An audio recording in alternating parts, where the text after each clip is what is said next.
How would you like to plant some squash? That would be fantastic. Okay. What an honor. Hello, how's everybody doing? Oh, we're planting the garden and working on the greenhouse. And we're doing it to commemorate Gabriel's birthday and Mother's Day. So what's going on for you as the service is done? Kids in here, and they're gonna grow food, and they're gonna eat it. And they're gonna watch the seeds grow. It's gonna be so great.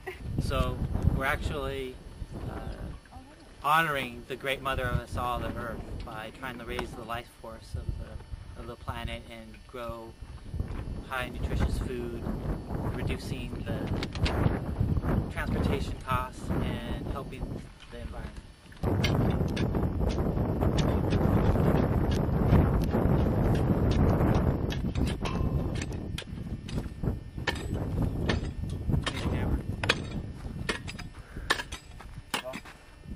Got it?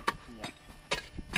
It's going to be 30 feet, so the kids can grow their food in here, and also it'll be a sheltered area for when it's hot, for when it's raining in the monsoon and cold during the winters, that they can come in and be with the earth.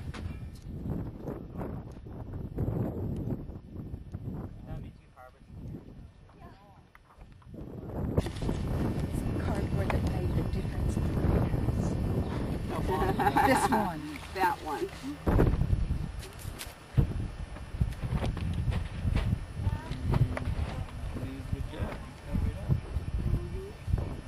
Nice. Okay, I'm going to put them every two. I'll show you. So let's put the next one. I'll show you here. You want me to make the hole with my finger? You want to make the hole? Hat on. Playing with bars. Grunting.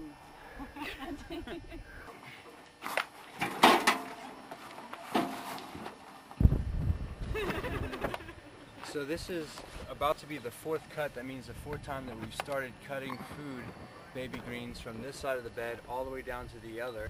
Price value food, organic, vegan, all homemade fertilizers with EM technology for the cafe, to save Gabriel some money so that he can put it back into some of his other charitable institutes.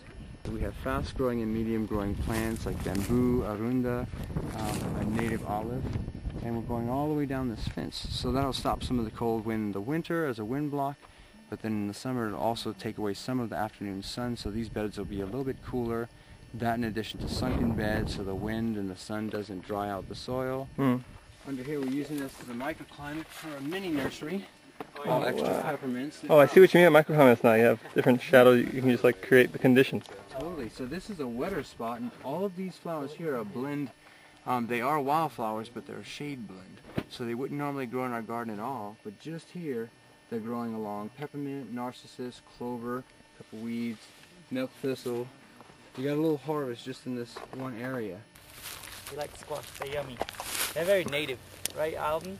They've been growing here for hundreds or thousands of years. This is authentic food.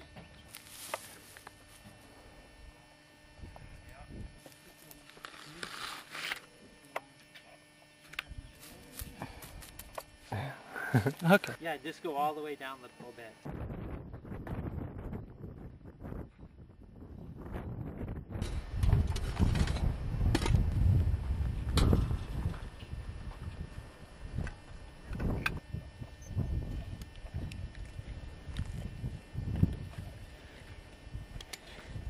Our twister in charge.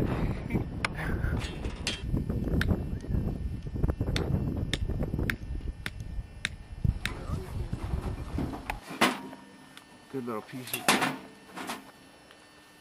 So this is all going to protect us inside once the grasshoppers come and inundate us. So right now, until it's actually hot enough and the soil's warmed up, we just have this to protect our apprentices from heat stroke, as well as a 50% shade cloth over the rest of the areas where we're going to have our baby greens.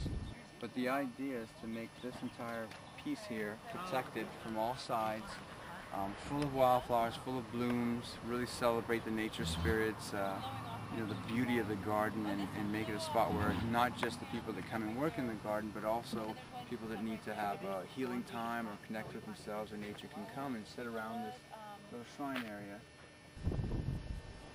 This bed all here, every once in a while you can dip through about once a week, rake through, and if you have a good eye, you come up with about 1.5 pounds of beautiful peppermint. Perfect, better than store quality. May smell some. So all back here, this is all... I can smell it. I can smell it even before you walked over. I know, the oil on these is amazing. You can actually just take this one piece, cut off the root, plant this root again somewhere in a pot, and every single piece in here in a bit of water in an hour in the sun. Wow. Stomach ache, gone. So we're going to save the seeds off of all this veg. This is also, fava bean, got some rye in here.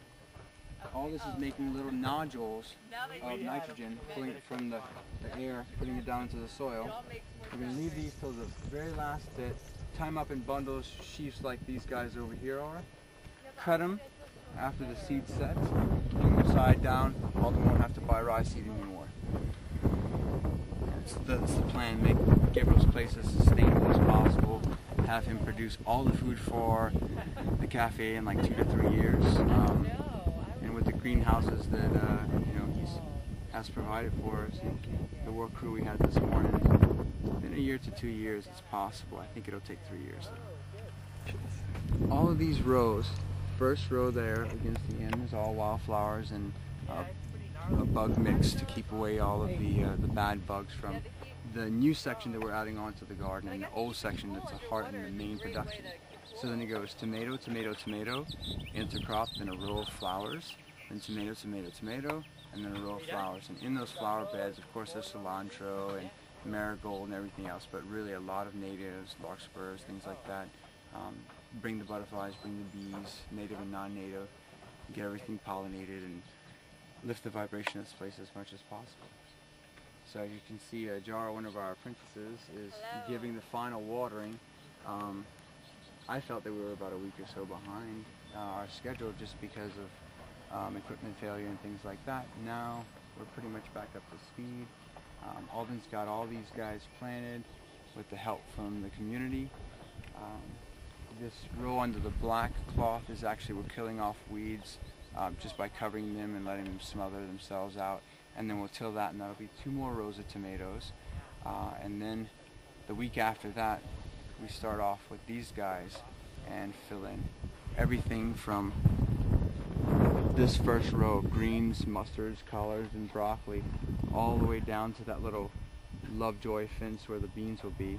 And then these guys here, they just planted this morning, and that's cucumbers, squash, beans, and peas.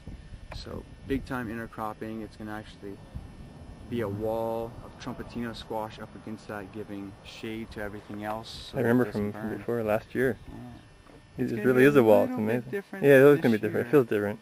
We're going to actually run a wire over 4 beds and then have cucumbers going up one part, and then the next part's going to be beans, so that we have 2 trellises to walk under so that you pick from underneath rather than expose yourself to the sun. And we definitely want to have everyone safe and feeling good and coming back the next morning hydrated and ready to do the good work.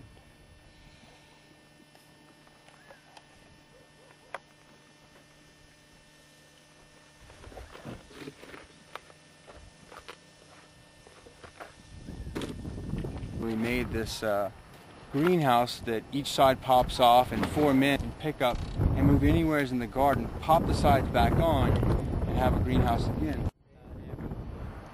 Oh,